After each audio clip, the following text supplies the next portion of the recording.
Hello and namaste, my beautiful friends. I'm Jill Loftus of Nuit Astrology. Welcome to your planetary energy forecast for the week of September the 15th, 2025. Now, we are in between eclipses. We just had that lunar eclipse, a full moon eclipse in the sign of Pisces on September the 7th or 8th, depending on your time zone.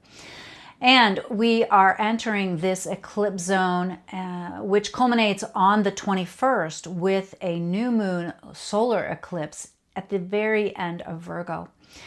Now, there's a couple of somewhat positive aspects that we start the week with, but most of the week is filled with volatility. So I want you to have a little bit of a defensive stance, a little bit of a careful approach to the week.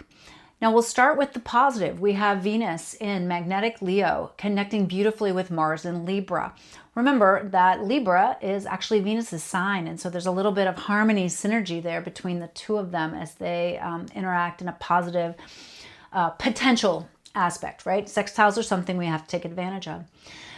We've also got a beautiful flow of energy from Venus over to Chiron in the sign of Aries. So this is a very powerful placement, even though it is standing across the sky from Mars. Mars is in a little bit of an argumentative position there. So what I see this as being is really kind of prompting our relationships to be more balanced, our relationships to have healthy elements of independence within them, and also healthy respect for the divine feminine in her powerful placement in Leo.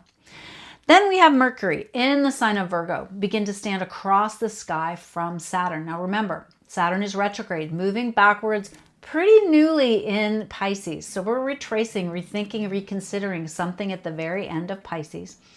And here comes Mercury, our mind, contemplating, focusing, trying to understand and grasp what we need to change, where we need to build something new or build back better. This is also traversing the same degrees where we're going to be having this eclipse coming up. And so it may give us a little hint about what's coming forward in the new moon eclipse. Then it will slip into the sign of Libra in the morning of the 18th East Coast time. When it does that, it will then begin to argue with Neptune. Now, Neptune is moving backwards as well, but it is still in the sign of Aries. So it goes from that consequential argument with Saturn into the uncertainty of standing across the sky from Neptune. So this could absolutely bring in some confusion. And remember that Mercury, when it moves into the sign of Libra, turns its focus to partnerships, turns its focus to peace and to justice. And so there could be some conflicts or confusions here. Then on the 19th, Venus moves into the sign of Virgo. Now, Venus does not really like to be in the sign of Virgo. Virgo is such an analytical placement, such a sometimes cruel and critical placement for the goddess to be in. It is also the sign of health and health matters and food and nourishment and the hearth. And so there could be some issues there because it will immediately move into a difficult angle with Uranus in the sign of Gemini. This could also bring shocking financial changes or shifts this week. It could be a very up and down week financially. So that's something to watch. At the same time, though, Mercury in Libra will create a beautiful grand trine, a beautiful triangle in the sky between the Libra sector of life, Pluto over there in the Aquarius sector of life, and Uranus down there in the Gemini sector. So this creates what we call a kite configuration in the sky. And this kite configuration, as I've mentioned before, the studies that I've done, the research and reading that I've done through the gifts of other astrologers, it indicates big change for the collective, sometimes tragic large events that speed up change and evolution. So it's definitely a time to be a little bit careful and cautious. Now, we also have that Venus square to Uranus guiding us into the erratic eclipse energy. And this eclipse occurs at 3:54 p.m. on the 21st of September at 29 Virgo. 29 is the very last degree of the sign, and we call this the anaretic degree. It's the completion degree. It's the final push. And it could even tie back to August somehow because we had our last new moon in August at 0 Virgo, the very beginning. And so here's the very end. It's like bookends. And even though they're both new moons and new beginnings, eclipses are such powerful activators. This could feel a little bit like an ending that yields a beginning, because literally not long after the moon is new, it's going to glide into the sign of Virgo, step into that beautiful grand trine with transformative Pluto, with shocking Uranus. So expect the unexpected even more so with this volatile new moon. Keep in mind for your rituals, though, that this new moon occurs, again, I mentioned the time again, 3:54 p.m. Eastern time. It's going to immediately void until 5:41 p.m. Eastern. So if you're looking at the symbolic events, reading the portents, reading the symbols, trying to feel into what it's showing to you and what's going to be need to be managed in the future, we're going to watch that moon void time period, and especially if you want to ritualize it, do it after that time. So remember, once that moon moves into Libra, it's also going to stand across the sky. It's going to stand across the sky first from Saturn and then Neptune, and then interact with all the other slow-moving planets. So this is a very powerful time period. I typically don't recommend with eclipses to do major rituals or manifestations, just because it's almost too much energy for it to go smoothly. So again, stay adaptable, stay primed in your awareness, and really look at the very end of Virgo, very beginning of Libra, to see where you're going to have a new beginning.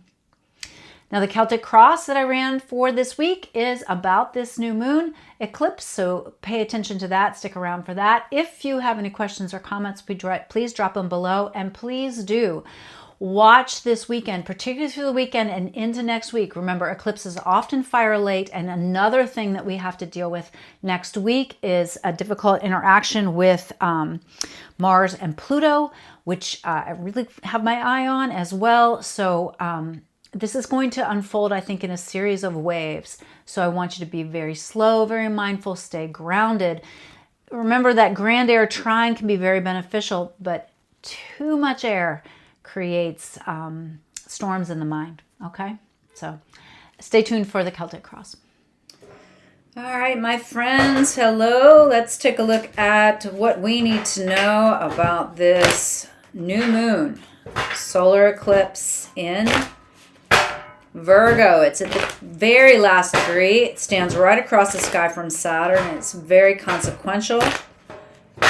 And we're going to ask for a Celtic Cross reading on this for the collective. How do we best handle this energy?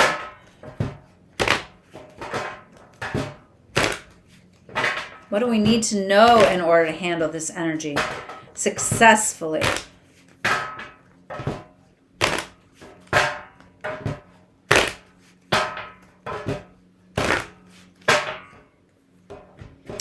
So the first card is us, okay, the querent, right?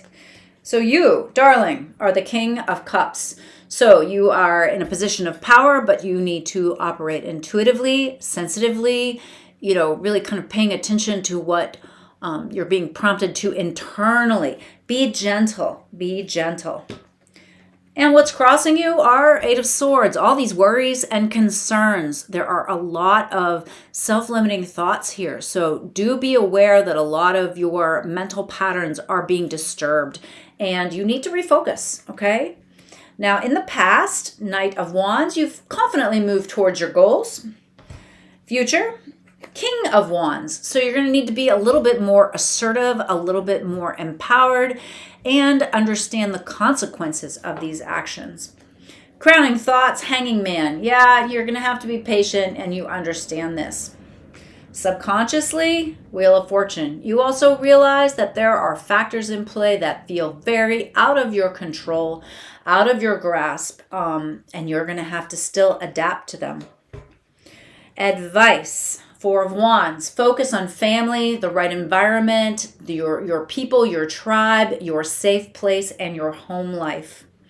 Outside influence, Temperance. Also remember to stay balanced, wise. Don't go to extremes of thinking, extremes of talking, extremes of anything. Just really, I'm getting the image of like a tightrope walker with the big stick, you know what I mean? Kind of just balancing there in the center. What do you want to happen? 3 of Cups. Yeah, you'd like some good news, please. Thank you very much. Outcome, Ace of Swords, a brand new beginning that perhaps comes from an ending.